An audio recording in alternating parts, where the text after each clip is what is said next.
everyone, welcome back to my channel. If you are new, my name is Nikki with MontanaCrochetCreations.com. Today's tutorial is another beginner basics video, and what we're going to be discussing today is how to slip stitch.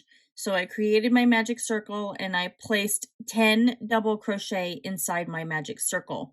So at the very end of a lot of projects and patterns, whenever you're working around, say like working in the round like this, or if you're going to be creating like a granny square like this as well, a lot of times you have to slip stitch in order to either start the next round or get over to the point to where you need to be.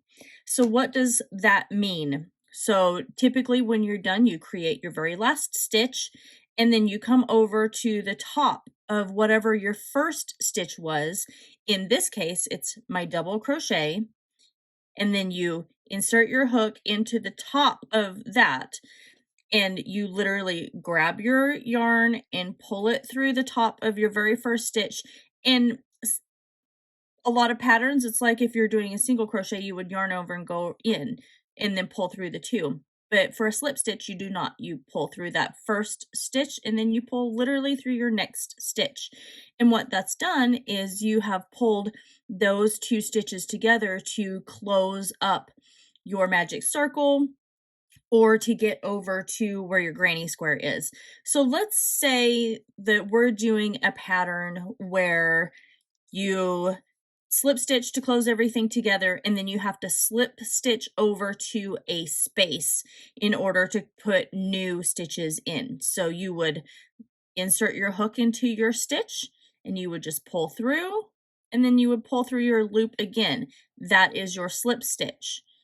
And then you would just say, let's say you need to slip stitch into 5 stitches. So there was 1, you just pull through again, that's 2. You insert your hook, you pull through again for 3. You'd insert your hook into the next stitch, pull through, and pull through for 4, and then we would have 5.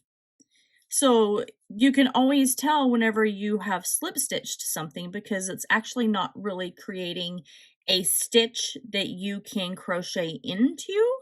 So like if we turn here, you can see I've got, here, let me take this off. If you look, you can see that there is a line of stitches right here, and that's where we slip stitched.